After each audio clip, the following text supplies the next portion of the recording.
जय हिंद। नमस्कार दोस्तों, आज का जो क्लास है वह सौर मंडल पर है।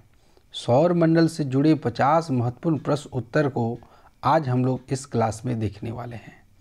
मैं हूं जीवन सर और आप देख रहे हैं टीचर्स लर्निंग सेंटर। वीडियो में अंत तक बने रहिए और आप देखेंगे 8 ग्रहों के बारे में इम्पॉर्टेंट जानकारी, उनके उपग्रह के बारे में, धूमकेतु के बारे में, उल्का के बारे में, कौन से ग्रह को क्या कहा जाता है, ये सारी बातें हम विस्तार से समझने वाले हैं। तो बने रहिए वीडियो में अंत तक और देखिए कि आज का वीडियो क्या है।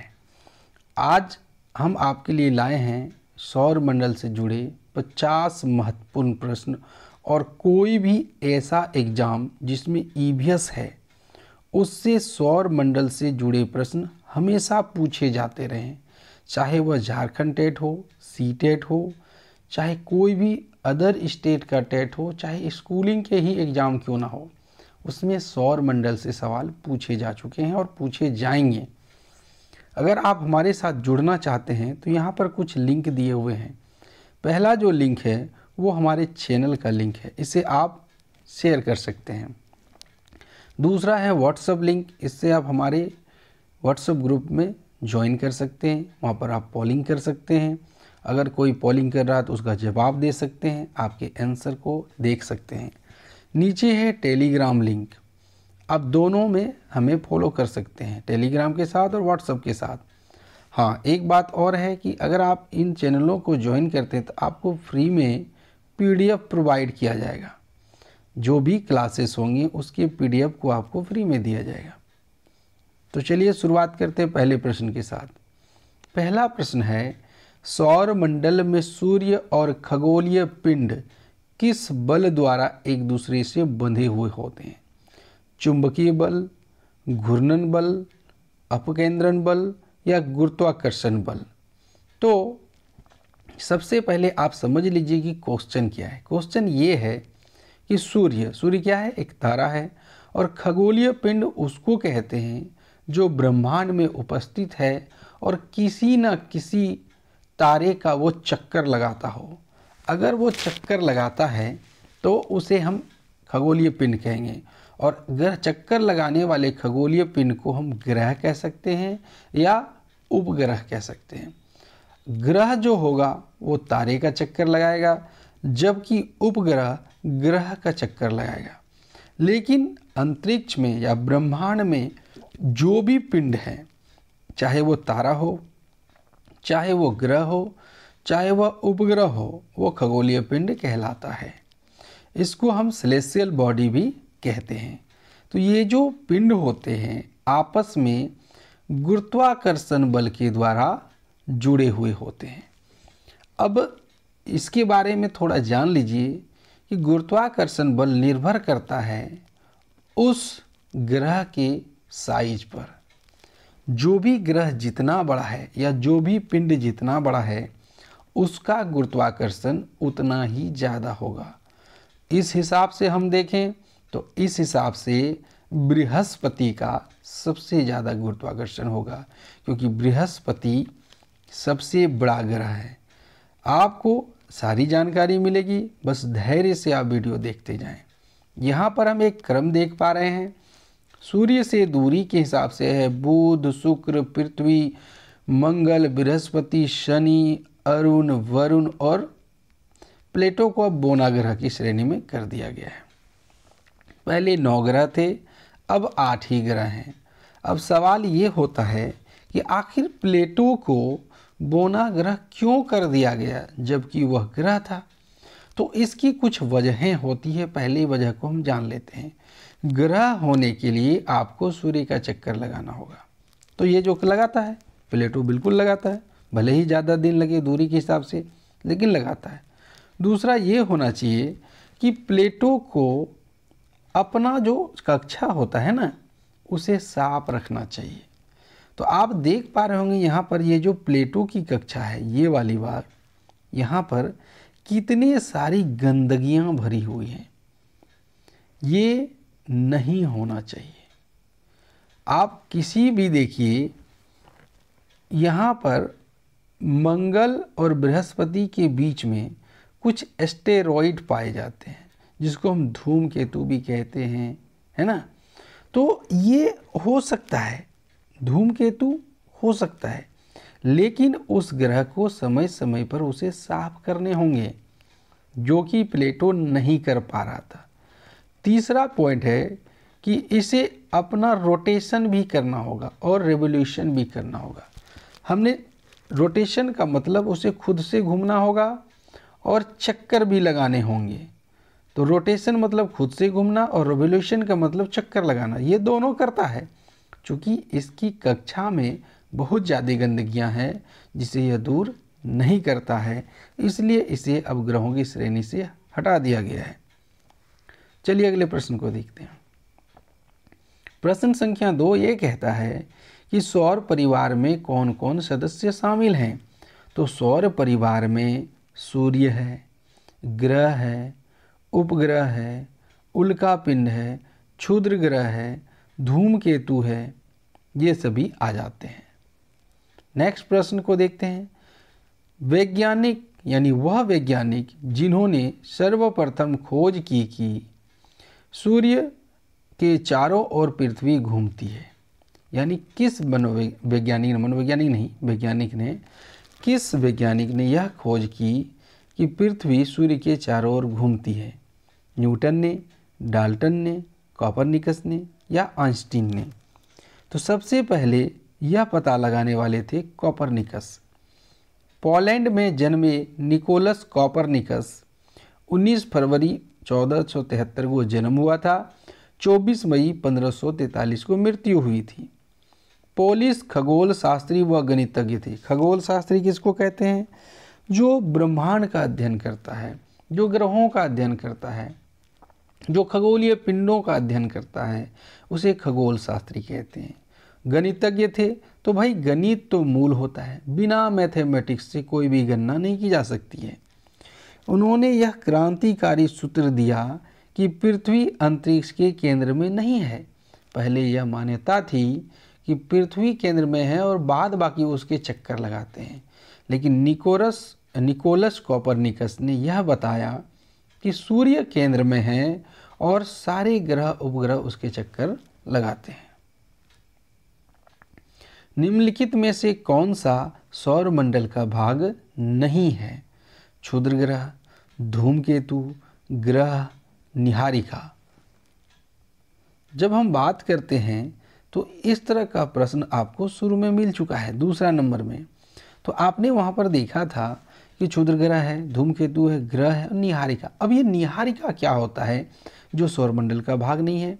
तो ये आप देख रहे हैं, ये होता है मिल्की वे, यानी हमारा जो आकाश गंगा है वही हमारी आकाश गंगा का नाम क्या है? मिल्की वे, जिसे गैलेक्सी भी कहते हैं, दुग्ध मेखला भी कहा जाता है। तो निहारिका या नेबुला अंतर तारकीय माध्यम में, तारों के बीच में, ठीक है, देखिए कितने सारे तारे हैं, उसी में से ये है। तो अंतर तारकीय बादल को कहते हैं, जिसमें धूल भी होता है, हाइड्रोजन गैस होता है, हीलियम होता है और भी कई सारे प्लाज्मा गैसें उपस्थित होती है। और पुराने ज़मानों में निहारिका खगोल में दिखने वाली किसी विस्तृत वस्तु को, यानी ब्रह्मांड में कोई बहुत बड़ी चीज़ दिख जाती थी तो पहले उसको निहारिका कहते थे, लेकिन आज इसे क्या कहा जाने लगा? गैलेक्सी। हमारा जो सौर मंडल है वो भी एक गैलेक्सी का हिस्सा है और उस गैलेक्सी का नाम है मिल्की वे। क्या नाम है? मिल्की वे। मिल्की वे या आकाश गंगा। आकाश गंगा, हमारी आकाश गंगा का नाम है दुग्ध मेखला। क्या नाम है? दुग्ध मेखला। इसे आप याद कीजिए, पूछा जाता है दुग्ध मेखला, है ना, ये सब पूछा जाता है, तो इसे आप जानेंगे। तो क्या है निहारिका? तो निहारिका एक आकाश गंगा है। तो अब आकाश गंगा के अंतर्गत सौरमंडल आता है, ना कि सौरमंडल के अंतर्गत आकाश गंगा। बढ़ते हैं अगले प्रश्न में। प्रश्न संख्या 5, अंतरिक्ष में कुल कितने तारामंडल हैं? तारों के समूह को तारामंडल कहा जाता है। तो अंतरिक्ष में कितने तारामंडल हैं? 87, 88, 89 या 90? अंतरिक्ष में कुल 89 तारामंडल हैं। ये देख लीजिए, यहाँ पर कुछ है, हम लोग सप्तऋषि बोलते हैं, है ना। आप आसमान में देखिएगा, गांव भर में या लोकल भाषा में सतभयवा तारा कहते हैं ना, सतभयवा तारा या सप्तऋषि, बृहत सप्तऋषि भी कहा जाता है। तो यहाँ पर ये वाले को आप देखिए, ये वाला 1 2 3 4 5 6 7 ये सप्तऋषि होता है। और इस आखिरी वाले को जब आप मिलाइएगा तो ये उत्तर दिशा की ओर जाने पर यहाँ पर एक चमकीला, मंद चमकीला तारा मिलेगा। इसे ध्रुव तारा कहते हैं। कौन सा तारा कहते हैं? ध्रुव तारा। ध्रुव तारा भी उसको कहा जाता है। तो ये सब जो आप देख रहे हैं, ओरायन है या और भी अर्सा मेजर है, ये सब क्या है? ये सब है तारामंडल। तो हम यहाँ पर क्या सीखें कि तारों के समूह को तारामंडल कहते हैं और सबसे बड़ा तारामंडल हाइड्रा है। तो ये इम्पॉर्टेंट हो जाता है आपके लिए कि सबसे बड़ा तारामंडल क्या है? हाइड्रा है। और सेंटोरस सबसे प्रकाशमय तारामंडल है। अब तक कुल कितने तारामंडल को खोजा जा चुका है? तो ब्रह्मांड में 89 तारामंडल को खोजा जा चुका है। प्रश्न संख्या 6 यह कहता है कि ब्रह्मांड में विस्फोटी तारा क्या कहलाता है? धूमकेतु कहलाता है, उल्का कहलाता है, या लुब्धक कहलाता है, या अभिनव तारा कहलाता है? तो ब्रह्मांड में विस्फोटी तारा लुब्धक कहलाता है। इसको हम लोग क्या कहते हैं? सुपरनोवा कहते हैं। क्या कहते हैं? सुपरनोवा कहते हैं। तो देखिए होता क्या है कि मान लीजिए एक तारा है और इस तारा का अपना जो आयु है वो पूरा हो गया। तो जब किसी तारा का आयु जो पूरा होता है तो वो विस्फोट कर जाता है, और विस्फोट करने पर इसका मलबा होता है चारों तरफ छिटका हुआ, और इस भयंकर विस्फोट को ही सुपरनोवा कहा जाता है। प्रश्न संख्या 7 है, नॉर्वे में अर्धरात्रि के समय सूर्य कब दिखाई देता है? 21 मार्च को, 23 सितंबर को, 21 जून को, या 22 दिसंबर को? तो नॉर्वे एक देश है, तो नॉर्वे में मध्य रात्रि का सूरज दिखाई देता है 21 जून को। कब दिखाई देता है? 21 जून को। याद रखिएगा, ये देख लीजिए आप ऑप्शन 21 जून को, ठीक है। अब हम देखते हैं कि 21 जून और 22 दिसंबर दो ऐसी तिथियां हैं जिनमें पृथ्वी का जो प्रकाश है, पृथ्वी की धुरी के झुकाव के कारण दो भागों में यानी बराबर होते हैं। 21 जून और 22 दिसंबर को दिन रात बराबर आ जाते हैं। फिर से समझिए, 21 जून तथा 22 दिसंबर को दिन रात बराबर होते हैं। अब उत्तरी गोलार्ध में, चूंकि नॉर्वे जो है यूरोपीय देश है, तो ये उत्तरी गोलार्ध में 12 बजे भी सूर्य दिखाई देने लगता है। कब? रात के 12 बजे। और ये 12 बजे रात की बात हो रही है और 21 जून को यह घटना घटती है। यानी नॉर्वे में 21 जून को, कब? 21 जून को मध्य रात्रि में भी सूरज दिखाई देता है। और ऐसा इसलिए होता है क्योंकि 21 जून और 22 दिसंबर को दिन रात बराबर होते हैं।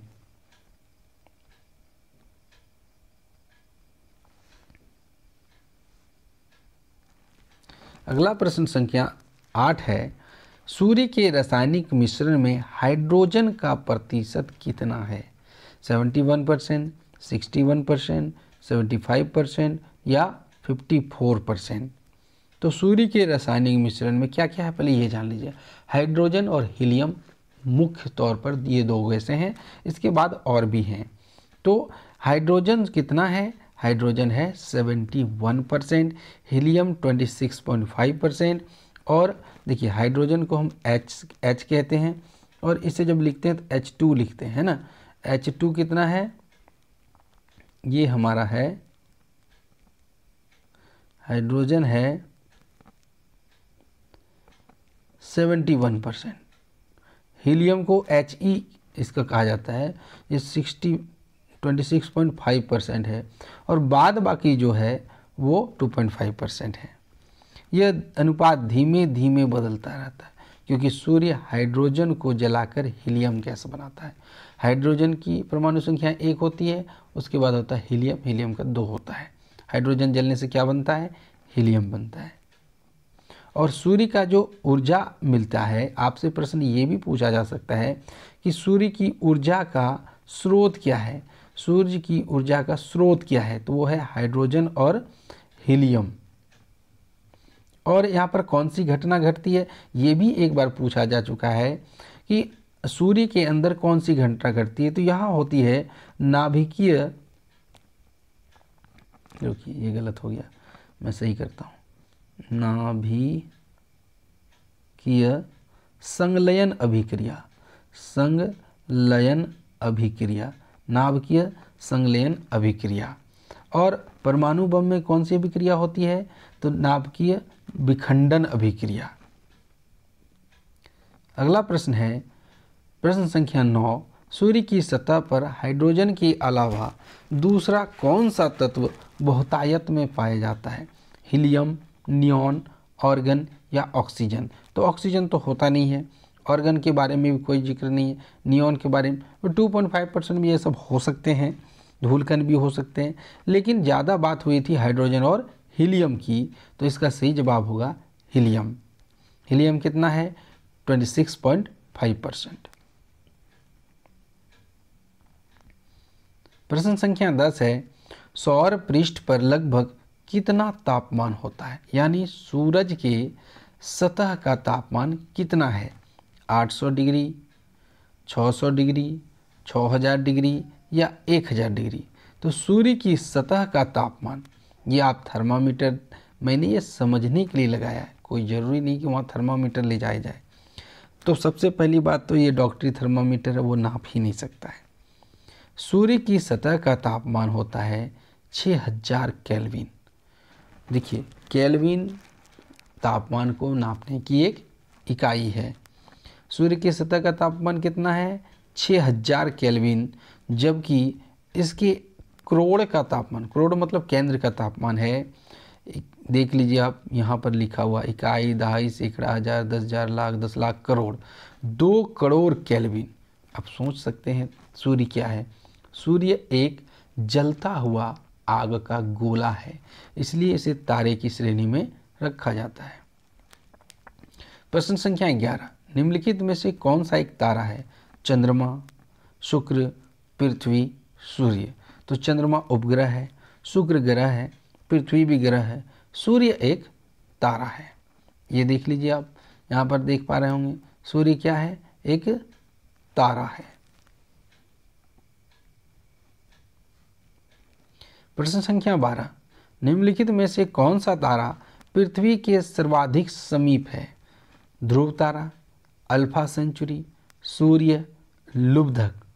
तो आप यहाँ देखिए, यहाँ पर पृथ्वी से सबसे करीब का तारा सूर्य है, क्योंकि सूर्य को हमने अभी कहा कि सूर्य पृथ्वी से सबसे समीप का तारा है। लेकिन सूर्य से बोले जाए तो सूर्य से और कौन हो सकता है? Proxima Centauri. देख रहे हैं ना आप, ऑप्शन को देखिए क्या है, ऑप्शन में है अल्फा सेंचुरी। अल्फा सेंचुरी तो नहीं है, क्या है? प्रॉक्सिमा सेंचुरी है। लेकिन सूर्य ऑप्शन तो है ना, तो हमारा इसका सही जवाब होगा सूर्य। कौन सा तारा सूर्य के सर्वाधिक समीप है? हमने अभी बताया था, पहला सवाल था पृथ्वी के समीप, और ये वाला तारा है सूर्य के समीप। तो सूर्य से सबसे समीप है प्रॉक्सिमा सेंचुरी। ये आप देखिए, है ना प्रॉक्सिमा सेंचुरी, जिसकी तस्वीर हमने अभी दिखाई थोड़ी देर पहले। कितना दूर है? 4.3 लाइट ईयर्स, किलोमीटर, यानी 41 ट्रिलियन किलोमीटर। अर्थ और प्रॉक्सिमा सेंचुरी जो निकटतम तारा है, और सूर्य से भी आप यहाँ इसकी गणना देखिए, अगर सूर्य ऑप्शन रहा पृथ्वी के सापेक्ष में तो सूर्य हो जाएगा, लेकिन अगर सूर्य ऑप्शन नहीं रहा तो प्रॉक्सिमा सेंचुरी हो जाएगा। ये सूर्य के ताप सापेक्ष में भी है नज़दीक, और पृथ्वी के सापेक्ष में भी है नज़दीक। प्रॉक्सिमा सेंचुरी या मित्र सी इसका अन्य नाम अल्फा सेंचुरी या अल्फा सेंसी नर तुरंग तारामंडल में स्थित एक बौना तारा है, लाल रंग का। हमारे सूरज के बाद प्रोक्सिमा सेंचुरी हमारी पृथ्वी पर सबसे नज़दीकी तारा है और हम से यह 4.23 प्रकाश वर्ष की दूरी पर स्थित है। अब हमें कैसे समझना है कि हमसे क्या पूछा जा रहा है। अगर आपसे ये पूछा गया कि सूर्य से सबसे निकट का तारा क्या है, तो प्रोक्सिमा सेंचुरी। आपसे ये पूछा गया कि पृथ्वी से सबसे निकट का तारा कौन सा है, अगर ऑप्शन सूर्य है तो सूर्य होगा, अगर सूर्य ऑप्शन नहीं है तो प्रोक्सिमा सेंचुरी होगा। सूर्य का प्रकाश धरती तक पहुंचने में कितना समय लगता है? 8.3, 7.3, 9.4 या 10? तो सूर्य का प्रकाश पृथ्वी तक पहुंचने में 8 मिनट 20 सेकंड लगते हैं। अब देखिए ऑप्शन है 8.3, है ना। तो ज़रा देखिए 20 सेकंड को यदि हम इससे भाग देंगे, है ना, तो 1/3 होता है कि नहीं होता है 1/3।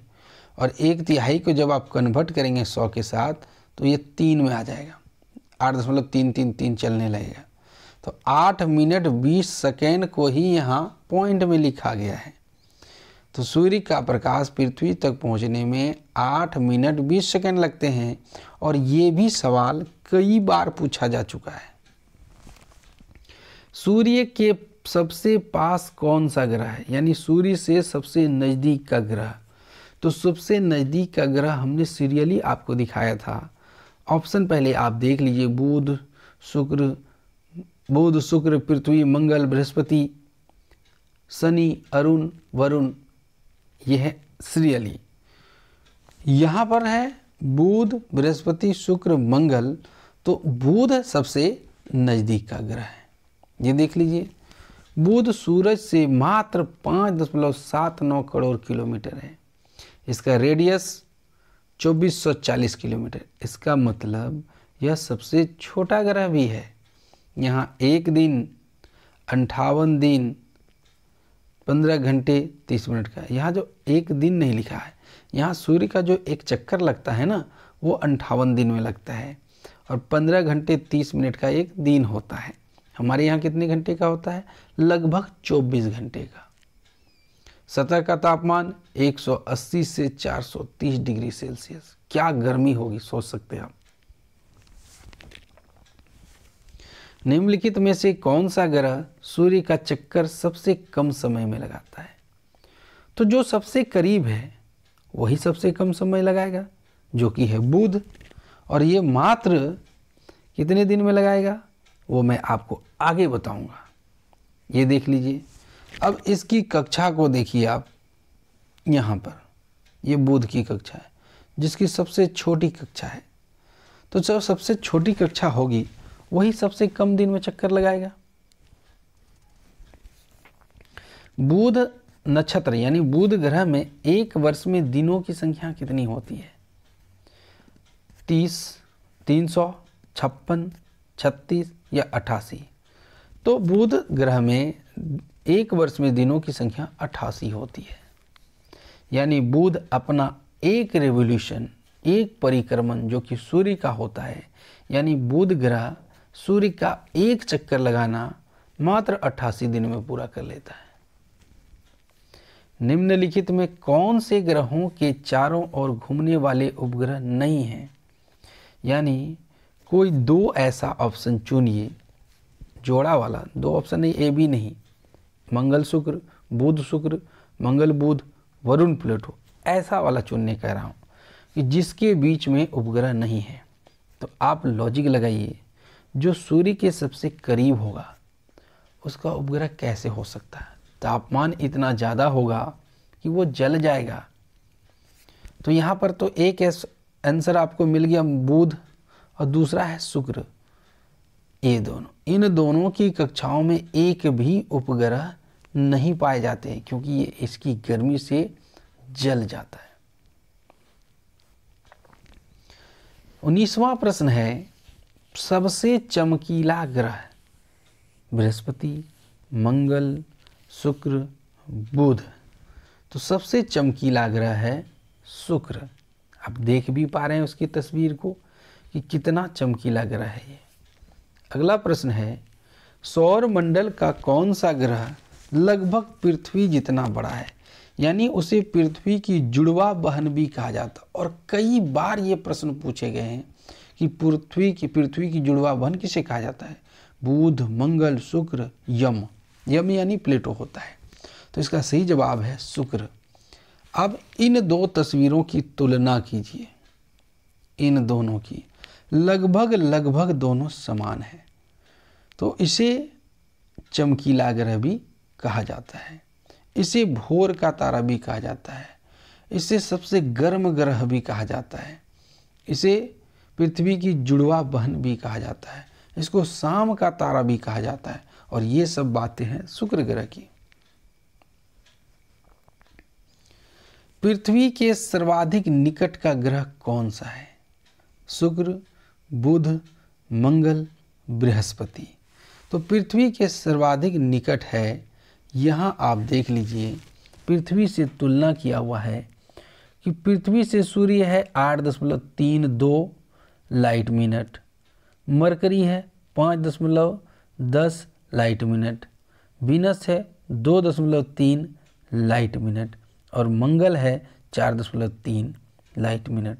तो आपको आंसर मिल गया होगा कि पृथ्वी से सबसे नज़दीक का ग्रह कौन सा है, तो वो है शुक्र। शुक्र ग्रह को चमकीला ग्रह, गर्म ग्रह इसलिए भी कहा जाता है, जबकि देखिए आप कि सूर्य के सबसे करीब में कौन है। मैं आपको एक बार और दिखाता हूँ। सूर्य के सबसे करीब में है, ये देखिए बुध, देख रहे हैं आप। तो सूर्य के सबसे करीब में बुध है, लेकिन सबसे ज़्यादा गर्म शुक्र को कहा जाता है। तो इसका एक वजह है, जब इसकी गर्मी इसके पर्यावरण पर पड़ती है, वायुमंडल को जला देता है और सारे गर्म गैसें शुक्र के पर्यावरण में चली आती है, वातावरण में चली आती है, इसलिए यह दोहरी गर्मी को झेलता है। इस कारण ये चमकने भी लगता है और गर्म भी हो जाता है। इसे आप रोक करके आराम से देख लीजिएगा। चलिए हम देखते हैं।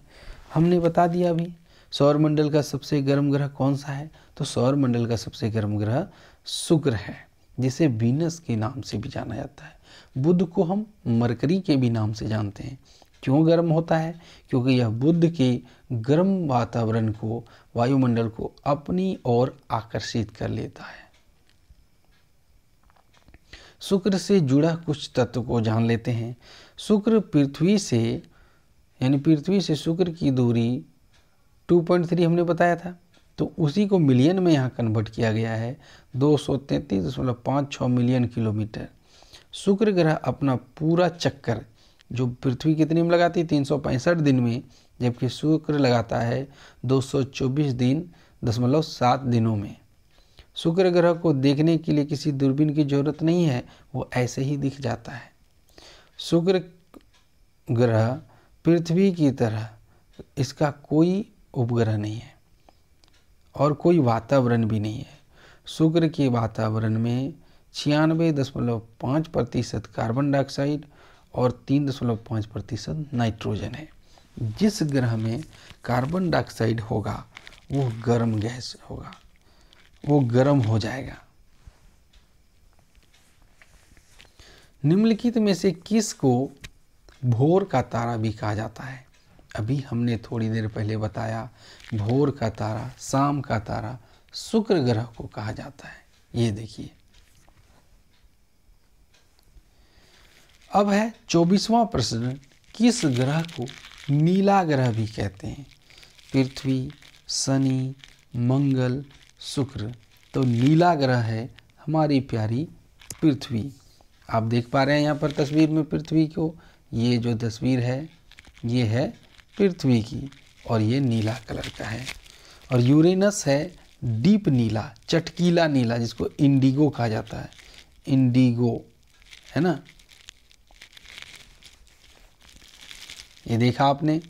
चलिए आगे बढ़ते हैं। पृथ्वी से सबसे दूर स्थित ग्रह है। तो ये तो कोई भी आसानी से बता देगा कि कौन सा है, बुध, शुक्र, बृहस्पति, नेपच्यून। तो सबसे दूर पर है नेपच्यून। आप इस तस्वीर को देखिए, यहाँ पर आपको नेपच्यून, जो कि प्लेटो तब नहीं है ग्रह, इसलिए नेपच्यून सबसे दूरी पर है ना। इस लकीर को भी देखिए आप, इस लकीर को देखिएगा ना, आपको इससे भी आइडिया हो जाएगा। तो ये है 4.03 लाइट आवर्स दूर। उत्तरी ध्रुव की खोज किसने की थी? पृथ्वी के उत्तरी ध्रुव की खोज किसने की थी? रॉबर्ट पियरी ने, एंडसे ने, तस्मान ने, जॉन केवाट ने। तो उत्तरी ध्रुव की खोज की थी रॉबर्ट पियरी ने। ये हैं रॉबर्ट ई पियरी, जो नॉर्थ पोल को खोजा था 1909 में। 1891 ईस्वी में फिलाडेल्फिया नेचुरल साइंस एकेडमी की ओर से ध्रुवीय खोज अभियान का नेता नियुक्त किया गया इसको। 1892 ईस्वी में ग्रीनलैंड द्वीप के उत्तर पूर्वी किनारे तक जाकर इन्होंने एस्किमो लोगों के बारे में जानकारी ली। एस्किमो किसको कहते हैं? जो बर्फ़ के घरों में रहते हैं, इग्लू में रहते हैं, वैसे लोगों को एस्किमो कहा जाता है। 6 अप्रैल 1919 को ये हैंसन तथा 4 एस्किमो के साथ सकुशल उत्तरी ध्रुव पर पहुंच गए। साउथ पोल, नॉर्थ पोल में आपने देखा, अब नॉर्थ पोल यानी उत्तरी ध्रुव और साउथ पोल यानी दक्षिणी ध्रुव। तो साउथ पोल में पहुंचने वाले प्रथम व्यक्ति कौन थे? मैगलन, अमेरिगो वेस्पुची, पियरी, एमंडसेन। तो साउथ पोल पर पहुंचने वाले थे रोआल्ड एमुंडसेन। ये नॉर्वे के खोजकर्ता थे जिन्होंने दक्षिणी ध्रुव पर सबसे पहले कदम रखा। 14 दिसंबर 1911 को हेल्मर हैंसन, ऑस्कर विशिंग और सर्वेरे हेसेल के साथ दक्षिणी ध्रुव पर पहुंचे थे। यहाँ पर एक नाम आ रहा है मैगलन। तो मैगलन ने सबसे पहले ये बताया था कि पृथ्वी गोल है। ये एक नाविक थे। तारे पूरब से पश्चिम में किस कारण ज़्यादा दिखते हैं? यानी पश्चिम दिशा में आप देखिएगा तारा ज़्यादा दिखेगा, पूरब में कम। तो इसका कारण क्या है? पूरा ब्रह्मांड पूरब से पश्चिम की ओर घूम रहा है। पृथ्वी सूर्य की परिक्रमा कर रही है। पृथ्वी पूर्व से पश्चिम की ओर घूम रही है। पृथ्वी पश्चिम से पूरब की ओर घूम रही है। तो इसका सही जवाब है कि पृथ्वी जो है वह पश्चिम से पूरब की ओर घूमती है। यहाँ पर आप देखिए इस मैप को कि पृथ्वी की ऐसे घूमता है पृथ्वी, है ना, पश्चिम से पूरब की ओर घूमती है। और यहाँ पर इक्वेटर में 1000 मीटर पर आवर का स्पिनिंग स्पीड होता है। पृथ्वी स्थित है शुक्र एवं मंगल के मध्य, बृहस्पति एवं मंगल के मध्य, शुक्र एवं बृहस्पति के मध्य, बुध एवं शुक्र के मध्य। तो पृथ्वी को आप देख लीजिए, पृथ्वी किसके किसके बीच में है, आप यहाँ से पाएंगे। तो पृथ्वी यहाँ पर है, तो ये किसके किसके बीच में हो गया? शुक्र और मंगल के बीच में। तो आपका ऑप्शन कौन सा सही होगा? शुक्र और मंगल के बीच में, ऑप्शन नंबर ए। किस दिन पृथ्वी सूर्य के सबसे निकट होता है? 4 जुलाई, 21 मार्च, 23 सितंबर, 3 जनवरी। तो अब यहाँ देखिए, आप यहाँ देख पा रहे होंगे, ये देखिए सूर्य है, तो सबसे नज़दीक तो यहाँ पर है ना।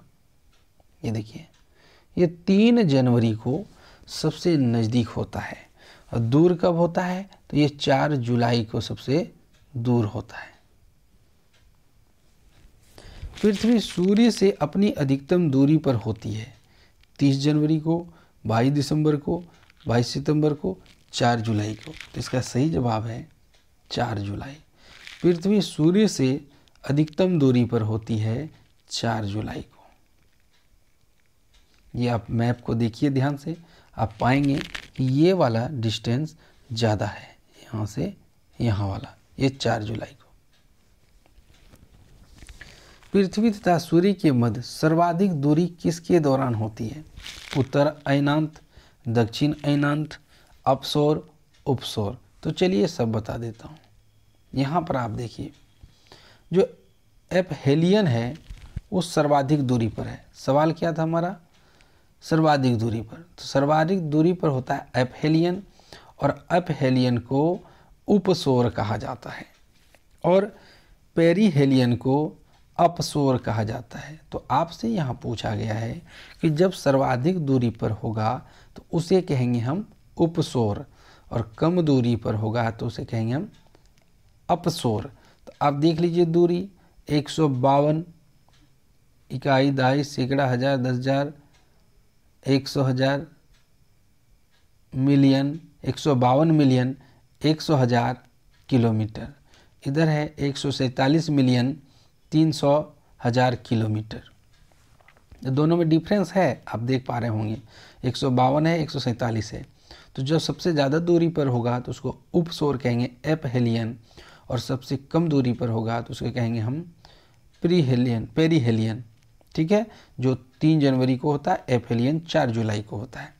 अब यहाँ पर देखा होगा दिसंबर सोलिस्टिस जो अभी हाल ही में 11:15 घंटे का 22 दिसंबर को हुआ था, 11:15 घंटे का दिन, मात्र 10 घंटे 45 मिनट का सबसे छोटा दिन जो 22 दिसंबर को होता है, और 21 जून को सबसे बड़ा दिन होता है जिसको हम लोग कहते हैं समर सोलिस्टिस, और ठंडा में दिन में जो सबसे छोटा दिन होता है उसको हम विंटर सोलिस्टिस के नाम से जानते हैं।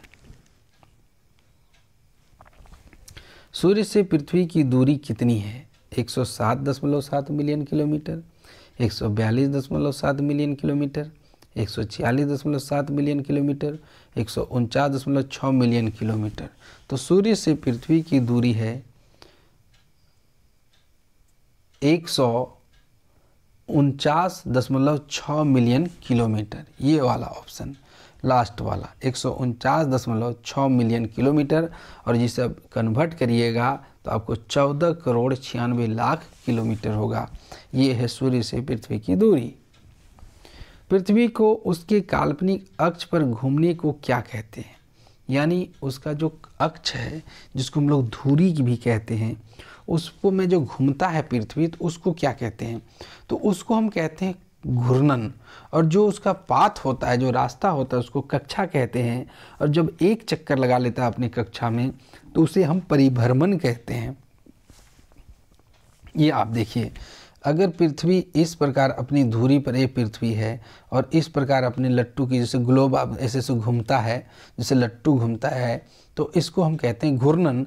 और जब इस जो पाथ है इसको कहते हैं कक्षा, और इस पर घूमते घूमते यहाँ यहाँ यहाँ यहाँ चली आती है, एक चक्कर लगा लेती है, इसको कहते हैं परिक्रमण या परिभ्रमण। ठीक है, और पृथ्वी की दैनिक गति जो होती है, जो घूर्णन गति होती है, उससे दिन रात बदलते हैं। मतलब पृथ्वी जब घूमता है, जैसे कि यहाँ घूम गया तो इस साइड धूप पड़ रहा था दिन हो गया, इस साइड रात हो गया, फिर इस साइड धूप पड़ रहा था दिन हुआ, इस साइड रात हुआ। तो ये घूर्णन गति के कारण होता है।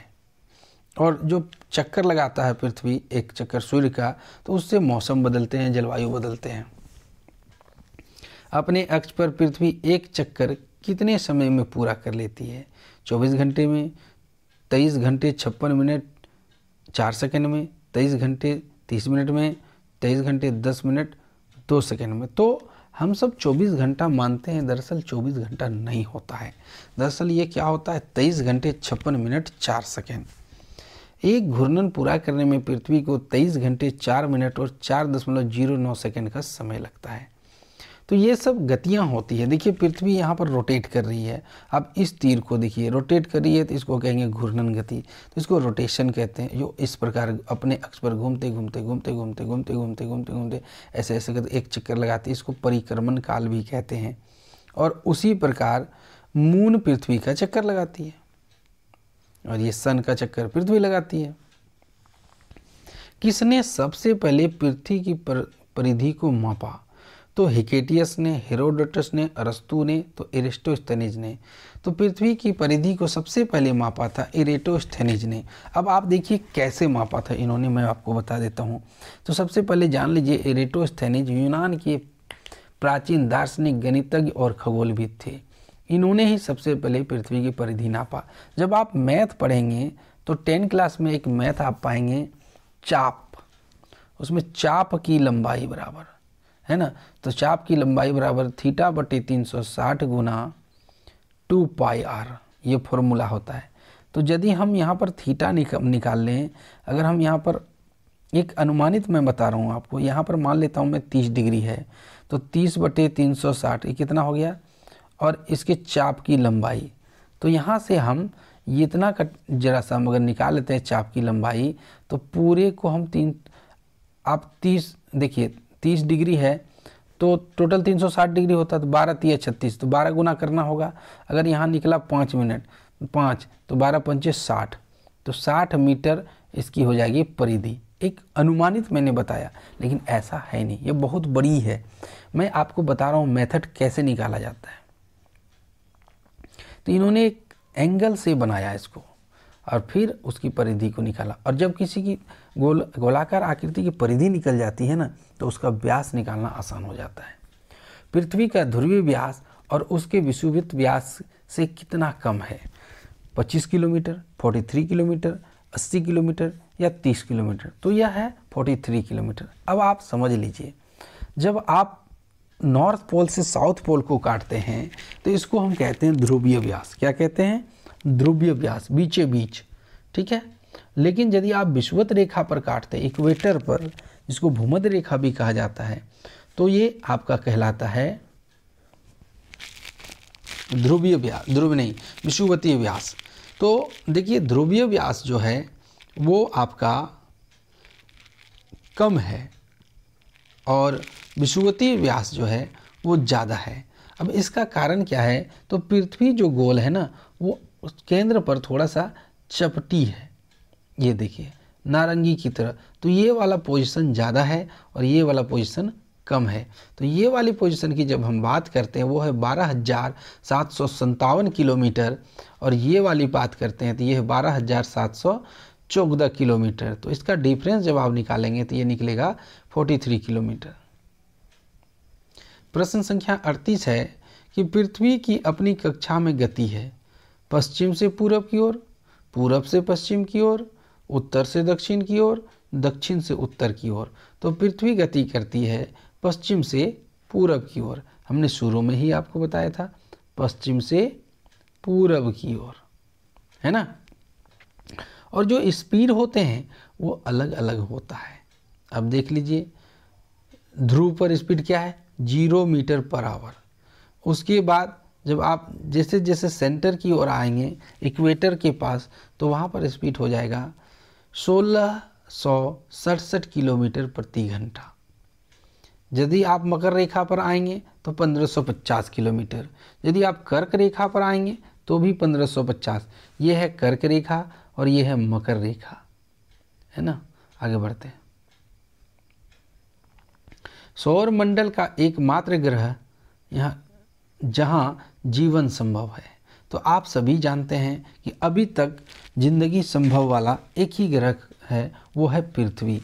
और लोग संभावना तलाश रहे हैं कि और कहीं अंतरिक्ष में मिल जाए ऐसा ग्रह जहाँ जिंदगी संभव हो, लेकिन अभी तक तो नहीं मिल पाया है। तो इसका सही जवाब है पृथ्वी। तो पृथ्वी में देखिए, ये बाहर से जितनी ब्लू लगती है वो पानी के कारण लगता है। ये सब भाग ज़मीन है, तो 2/3 भाग पानी है, इसका 2/3 भाग पानी है और 1/3 भाग ज़मीन है। ये सब और ये सब पानी है। लेकिन यदि इसका हम विश्लेषण करें तो आप पाएंगे कि पृथ्वी के अंदर पिघला हुआ लावा है। अब उसका परतों के हिसाब से नाम, इसको भूपर्पटी कहते हैं, जिसको क्रस्ट भी कहा जाता है। उसके बाद आता है सियाल, उसके बाद आता है सीमा, और उसके बाद आता है निफे, है ना। उसके बाद क्या आता है? निफे, जिसको क्रोड भी कहते हैं, है ना। अब फिर से एक बार समझते हैं। अब यहाँ आप देखिए, ऊपर वाले भाग को क्या कहा गया है? क्रस्ट कहा गया है। क्या कहा गया है? क्रस्ट। और इसकी होती है 100 किलोमीटर तक, अंदर तक ये क्रस्ट होता है। उसके बाद 2900 किलोमीटर तक ये मेंटल हो जाता है। क्या कहता होता है? मेंटल। और उसके बाद कोर आता है।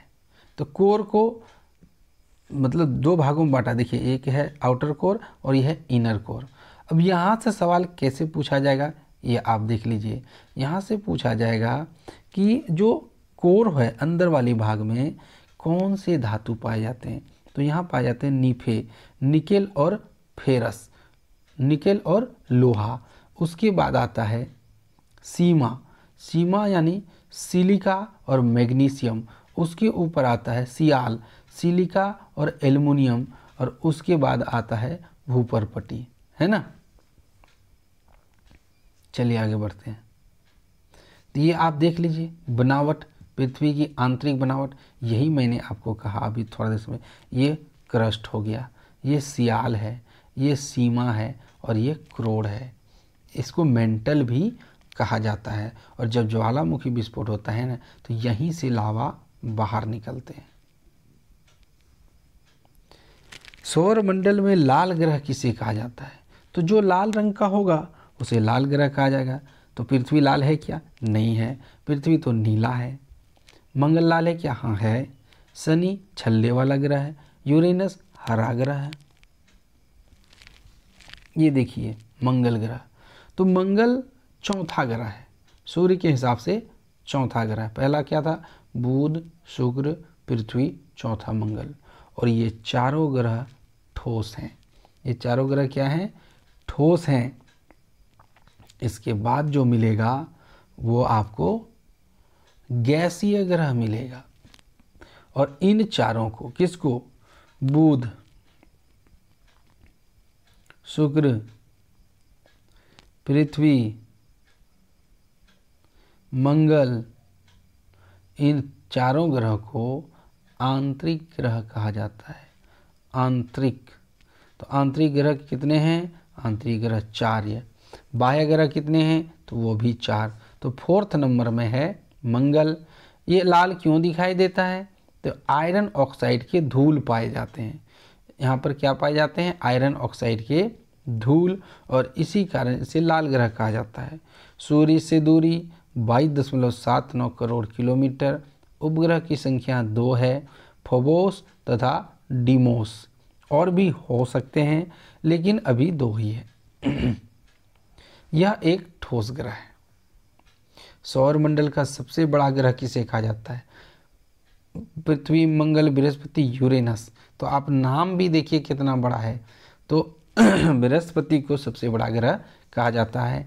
और सूर्य से दूरी के हिसाब से ये 5वां ग्रह है। कितने नंबर पर है? 5 नंबर पर है। कैसा ग्रह है?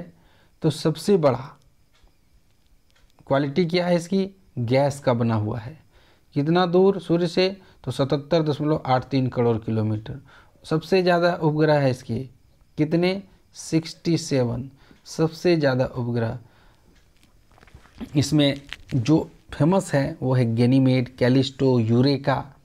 और सबसे पहले गैलीलियो ने अपनी दूरबीन जो बनाई थी, खुद से बनाई हुई, उसी से इन्होंने खोजा था बृहस्पति को। और उसने एक शब्द बोला था, यूरेका, यूरेका, यूरेका। और इसी से इसका एक उपग्रह का नाम रख दिया गया यूरेका। और इससे सवाल पूछे जाते हैं। सौर मंडल का छल्ले वाला ग्रह किसे कहा जाता है? शनि, मंगल, बृहस्पति, यूरेनस। अगर आपने पिछला सवाल ध्यान से देखा तो शनि को कहा जाता है छल्ले वाला ग्रह। ये देखिए शनि एकमात्र ऐसा ग्रह है जिसमें छल्ले पाए जाते हैं। इसके बारे में सवाल ये पूछा जाता है, एक बार पूछा गया, मैंने यहाँ नहीं लिख पाया, कोई बात नहीं, मैं बता देता हूँ। एक इतना हल्का होता है कि ये पानी में तैर सकता है। ये पानी में तैर सकता है, इतना हल्का ये ग्रह होता है ना। चलिए इसके बारे में जान लेते हैं। तो यह दूरी के हिसाब से छठा ग्रह है। तो 4 ग्रह तो ठोस हुए, तो 4 ग्रह क्या होगा? गैस का। तो ये भी गैस का ग्रह है। ये अद्वितीय ग्रह है, खूबसूरत ग्रह भी इसको कहा जाता है क्योंकि इसमें छल्ले पाए जाते हैं, रिंग्स पाए जाते हैं, वलय पाए जाते हैं। इसके 31 उपग्रह है जिसमें टाइटन फेमस है। शनि ग्रह अपनी धुरी पर, यहाँ पनी हो गया, अपनी होगा, अपनी धुरी पर 10 घंटे 40 मिनट पर घूमता है। यह सूर्य के एक चक्कर लगाने में पृथ्वी के 19.5 वर्ष लगाते हैं।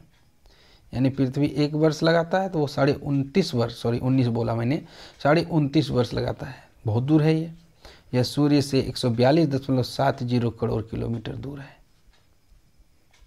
सौर मंडल में हरा ग्रह किसे कहा जाता है? वरुण, मंगल, शनि, यूरेनस। तो हरा ग्रह कहा जाता है यूरेनस को, जिसे हम अरुण भी कहते हैं। यह आकार में देखिए पृथ्वी से कितना बड़ा है, लेकिन यह गैसीय ग्रह है, गैस वाला ग्रह है। सूर्य से दूरी 51,118 किलोमीटर। ये सूर्य से नहीं है, ये पृथ्वी से दूरी है। सूर्य से दूरी है 287.96 करोड़ किलोमीटर। इसके उपग्रहों की संख्या कितनी है? 27 है। यह एक गैसीय ग्रह है और अरुण सूर्य से 7वें नंबर का ग्रह है। इसके वातावरण में सबसे ज़्यादा मीथेन गैस पाई जाती है ना? कौन सी गैस पाई जाती है? मीथेन गैस पाई जाती है, CH4, और जिसके कारण यह हरा दिखाई देने लगता है। और सौर मंडल का सबसे दूर का ग्रह और 8वां ग्रह है वरुण, जिसको हम नेपच्यून के नाम से भी जानते हैं। तो इसका सही ऑप्शन होगा वरुण। ये देख लीजिए, ये किस कलर का है? तो ये नीला नहीं है, ये इंडिगो है ना? इंडिगो, जिसको हम लोग नील वाला कलर भी बोलते हैं। तो सूर्य से दूरी के हिसाब से यह 8वां ग्रह है और इसके वातावरण में हाइड्रोजन, हीलियम और मीथेन है, जिस कारण यह डीप नीला हो जाता है। इसका तापमान -350 डिग्री फ़ारेनहाइट है, इसलिए इसे सबसे ठंडा ग्रह भी कहा जाता है। सबसे गर्म ग्रह शुक्र हो गया, सबसे ठंडा नेपच्यून हो गया। सूर्य से दूरी 449.03 करोड़ किलोमीटर। उपग्रहों की संख्या 14 और यह भी एक गैसीय ग्रह है। तो बृहस्पति, शनि, अरुण और वरुण ये सौर मंडल के बाह्य ग्रह हैं। अब हम जान लेते हैं कुछ फैक्ट सौर प्रणाली से जुड़े हुए महत्वपूर्ण बातों की। ये देखिए आप, ये चार्ट ऐसा चार्ट है जिसमें आपको कई सारी जानकारियाँ मिलती है। जैसे बुध है सूर्य से 5.79 करोड़ किलोमीटर, शुक्र 10.82 किलोमीटर, पृथ्वी 14.96 किलोमीटर, मंगल 22.79 kilometre, Brihaspati 7.83 kilometre, Shani 142.70 kilometre, Arun 287.94 kilometre, Varun 449.03 kilometre. एक चक्कर लगाने में 88 दिन लगते हैं बुध को, 224.7 दिन शुक्र को, 365.26 दिन पृथ्वी को, मंगल को 487 दिन और बृहस्पति को लगभग 12 वर्ष, शनि को लगभग 30 वर्ष, अरुण को 84 वर्ष और वरुण को लगभग 165 वर्ष। ये पृथ्वी के हिसाब से। परिक्रमण की अवधि 58 दिन की। तो ये सब चार्ट आप देख लीजिएगा। अगर मैं इसमें ज़्यादा दिमाग लगाऊंगा तो आपका समय बर्बाद होगा। आप रोक करके इसको देख सकते हैं। आप आराम से इस चार्ट को एनालिसिस कीजिए। आप बस ध्यान ये रखिएगा कि क्या पूछा जाता है। यहाँ दूरी पूछा जा सकता है और झुकाव पूछा जा सकता है। तो पृथ्वी का झुकाव 23.5 डिग्री है और बाकी का झुकाव नहीं पूछता है। उपग्रहों की संख्या पूछी जाती है कि सबसे ज़्यादा उपग्रह किसका है, तो वो है बृहस्पति का, और इतना ज़्यादा इससे नहीं पूछा जाएगा, लेकिन फिर भी आप देखेंगे। अब क्रम देख लेते हैं दूरियों के हिसाब से। सौरमंडल में ग्रहों का जो क्रम होता है वो हम देख लेते हैं। तो होता है पहला बुध, है ना, फिर दूसरा शुक्र, फिर पृथ्वी, फिर मंगल, फिर जुपिटर जिसको बृहस्पति, फिर शनि, फिर अरुण और फिर वरुण, और सबके किलोमीटर यहाँ दिए हुए हैं। आप वीडियो को रोककर देख सकते हैं। अगला प्रश्न है सौरमंडल में ग्रहों के महत्वपूर्ण उपग्रहों के नाम। देखिए सारे उपग्रहों के नाम नहीं, महत्वपूर्ण उपग्रहों के नाम। तो पृथ्वी का एकमात्र है चंद्रमा, और यहाँ पर बात हो रही है प्राकृतिक उपग्रहों की। मंगल का 2 ठो है इंपॉर्टेंट वाला, फोबोस और डीमोस,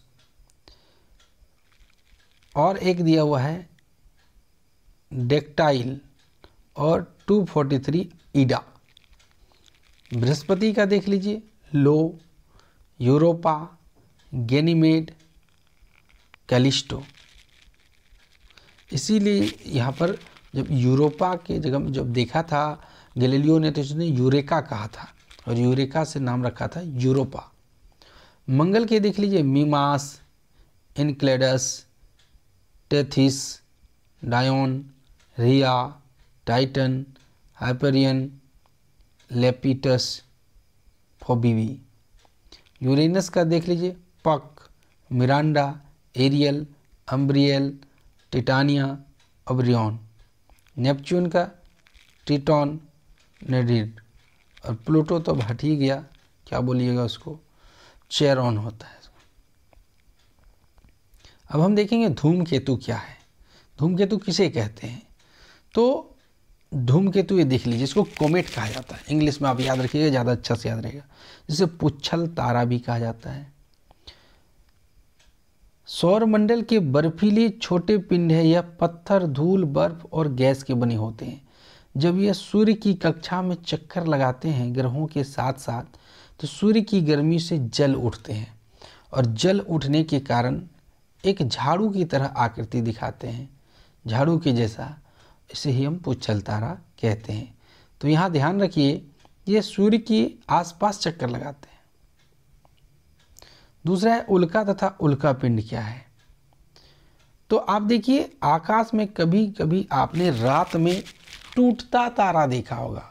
कई लोगों का मान्यता, मिथ है, मिथ मतलब ये झूठी कल्पना कह सकते हैं, कि यह मान के बैठा है कि उसे प्रणाम करके जो मांगेंगे वो मिल जाएगा।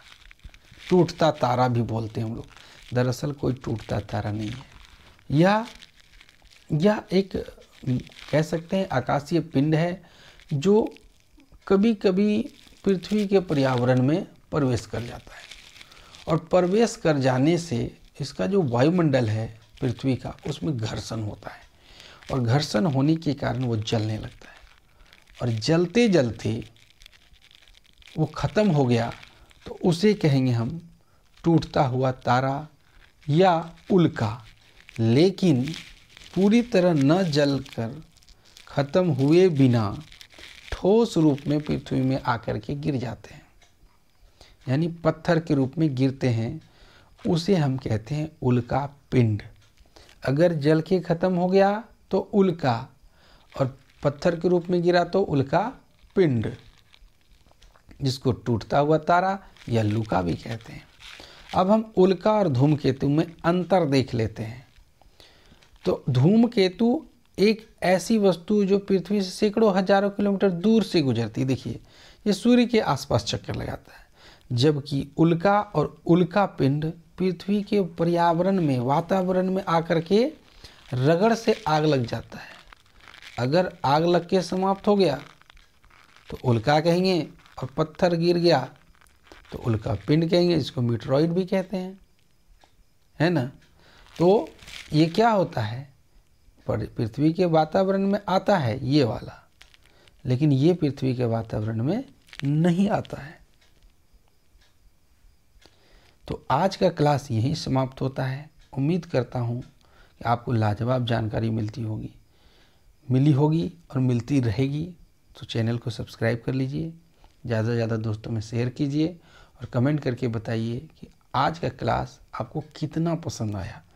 आप हमें मार्क्स दे सकते हैं 10/10, 9/10। कहने का मतलब इस क्रम में आप हमें नंबर देंगे कि आप हमें 10 में से कितने नंबर देना चाहते हैं इस वीडियो के लिए। इसके बाद ये जो बैनर आप देख पा रहे हैं, ये हमारे ऑफलाइन क्लासेस का है। इसमें हम सीटेट, जेटेट, केवीएस, जेएनवी इत्यादि की टीचिंग क्लासेस देते हैं और सारे सब्जेक्ट की पढ़ाई होती है। अगर आप हमसे क्लास करना चाहते हैं तो इस नंबर पर संपर्क कर सकते हैं। मिलते हैं अगले वीडियो में, तब तक के लिए धन्यवाद।